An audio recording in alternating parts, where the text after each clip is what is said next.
예, 안녕하세요. 신경외과에 관한 모든 것을 이야기하는 뉴로 설전입니다. 지난번 영상에서 허리 근육 강화 영상을 많이 봐주셔가지고 오늘도 장요근 운동에 관한 내용을 한번 준비를 해봤습니다. 오늘 순서는 먼저 이제 스트레칭 또는 이제 강화 운동을 먼저 말씀을 드리고 그 이후에 이제 어떨 때 스트레칭을 해야 되고 또는 이제 어떨 때 강화 운동을 해야 될지 한번 순서로 말씀드려 보겠습니다. 지난번 허리 근육 강화 영상에서는 이제 장요근 운동과 이제 기립근 이제 강화 운동을 말씀을 드렸었는데요. 오늘은 장요근 스트레칭과 장요근 강화 운동에 대해서 말씀을 드리겠습니다. 먼저 스트레칭 방법부터 한번 말씀을 드려보면 흔하게 이제 런지 자세라고 하는 경우인데요. 이제 한쪽 발은 무릎을 바닥에 대고 한쪽 발은 무릎을 굽힌 상태로 이 상태로 쭉 앞으로 뻗어주시는 운동이 흔하게 런지 자세라고 하는 것인데, 이게 이제 장요근 스트레칭에 도움이 되는 운동입니다. 왜냐하면 장요근은 고관절을 굽히는 수축 운동을 하게 되는데, 이렇게 되면 고관절을 신전시키는 운동이 되기 때문에 스트레칭 방법이 되겠고, 이렇게 쭉 10초 정도 하신 다음에 버텨주시면 되겠습니다. 이 상태로 이렇게 쭉 내렸을 때 허벅지에 텐션이 걸리는 것을 느낄 수가 있고, 그 다음에 또 한 가지 추가로 해야 될 것이 있습니다. 장요근은 왼쪽, 오른쪽 이렇게 굽히는 작용도 추가로 하게 되는데요. 이제 레터럴 밴딩이라 그럽니다. 이제 양쪽 옆구리 쪽으로 이제 수축시키는 이런 작용도 하게 되는데, 이 런지 자세에서 쭉 텐션이 걸려 있는 것을 느끼신 다음에 이제 반대쪽으로 옆구리로 굽혀주시면 되겠습니다. 지금 제가 왼쪽으로 운동을 하고 있기 때문에 쭉 신전시켜 주시고, 반대편으로 오른쪽으로 옆구리로 굽혀 주시면 장요근 스트레칭을 최대로 하실 수가 있습니다. 이 방법을 한번 반복해 주시면 되고, 이렇게 한 다음에 오른쪽으로 쭉 굽혀 주시면 되겠습니다.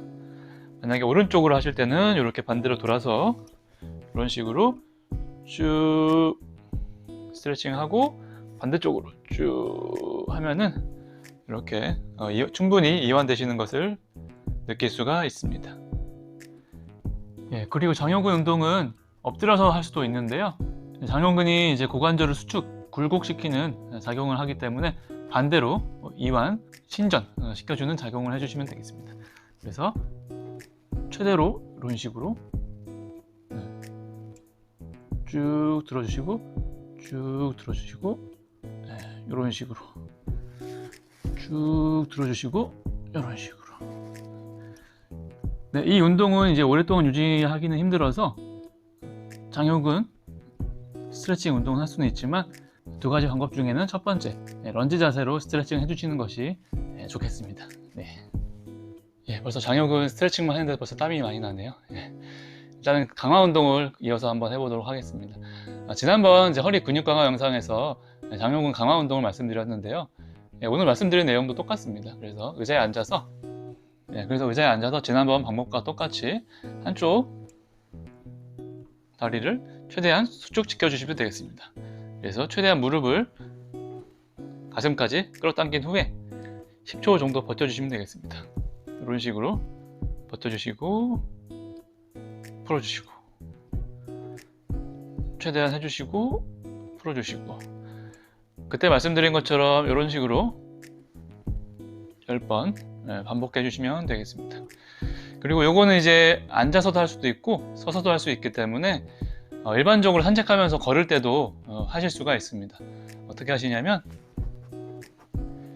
이렇게 서 있는 상태에서 최대한 이런 식으로, 최대한 이런 식으로, 최대한 이런 식으로 걸을 때 좀 이렇게 무릎을 최대한 가슴에 붙여서 걸으시면 충분히 장요근 운동도 하실 수 있고 다리 운동도 같이 함께 하실 수 있는 방법이 되겠습니다.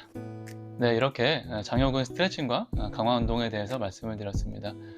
그러면 어떨 때 강화 운동을 해야 되고 어떨 때 스트레칭을 해야 되는지 여러 가지 한번 말씀을 드려보겠습니다.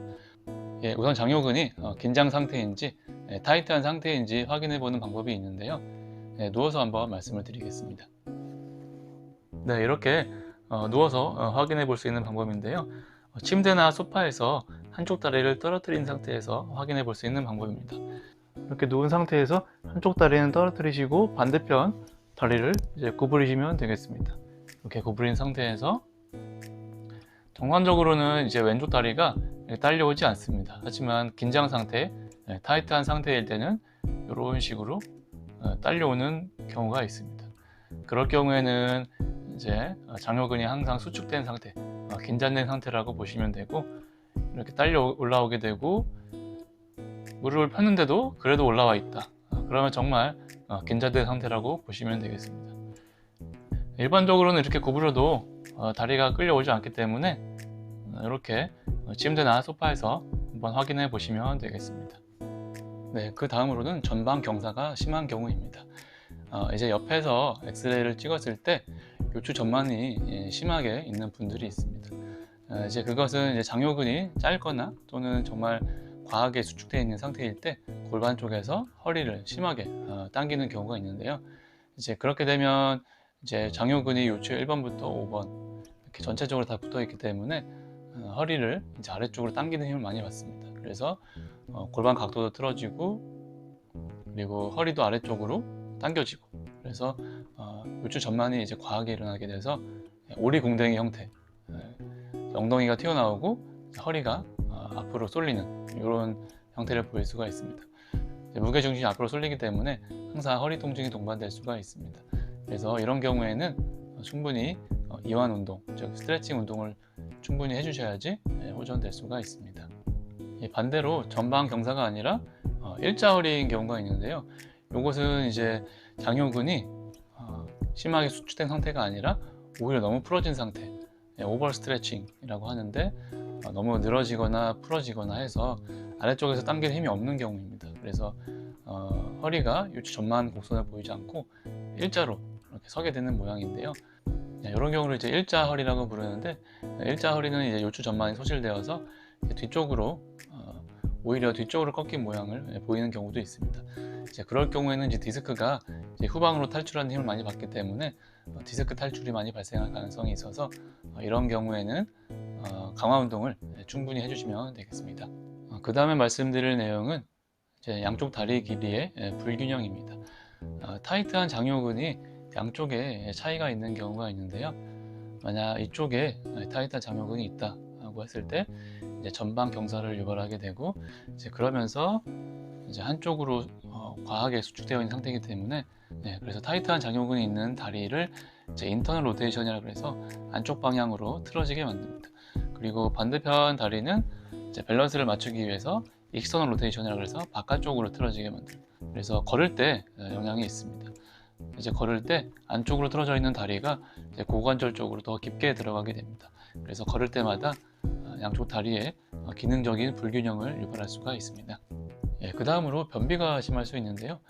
장이랑 허리 쪽이랑 이제 무슨 상관이냐 하실 수가 있습니다. 장요근의 위치를 보시면 좀 이해하실 수가 있는데요. 요추신경이 이제 1번부터 5번까지 다 나오게 되는데, 그것이 장요근 사이를 지나가게 됩니다.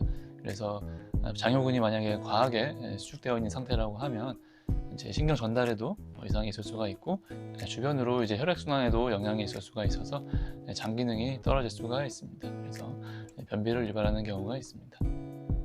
지금까지 말씀드린 내용 중에 일자 허리인 경우에는 이제 강화 운동을 하면 되고, 나머지 경우는 이제 대부분 스트레칭 하는 경우를 말씀을 드렸습니다.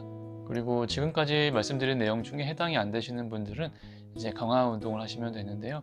이제 근육량이 절대적으로 부족한 분은 당연히 강화 운동을 해야 되겠고, 이제 디스크 퇴행이 있는 경우에도 이제 강화 운동이 도움이 되겠습니다. 그리고 가장 흔한 디스크 탈출증 같은 경우에는 이제 급성기가 지난 후에는 통증이 어느 정도 조절된 후에는 이제 강화 운동을 통해서 충분히 근력 운동을 하실 수가 있겠습니다. 이상 오늘은 장요근 강화 운동과 스트레칭 운동 방법, 그리고 언제 스트레칭을 해야 되고 언제 강화 운동을 해야 되는지 이렇게 간단히 말씀을 드렸습니다. 오늘 영상이 도움이 되셨다면 구독과 좋아요 눌러주시면 정말 영상 제작에 큰 힘이 될 것 같습니다. 끝까지 시청해 주셔서 감사드리고, 지금까지 유로 설전이었습니다. 감사합니다.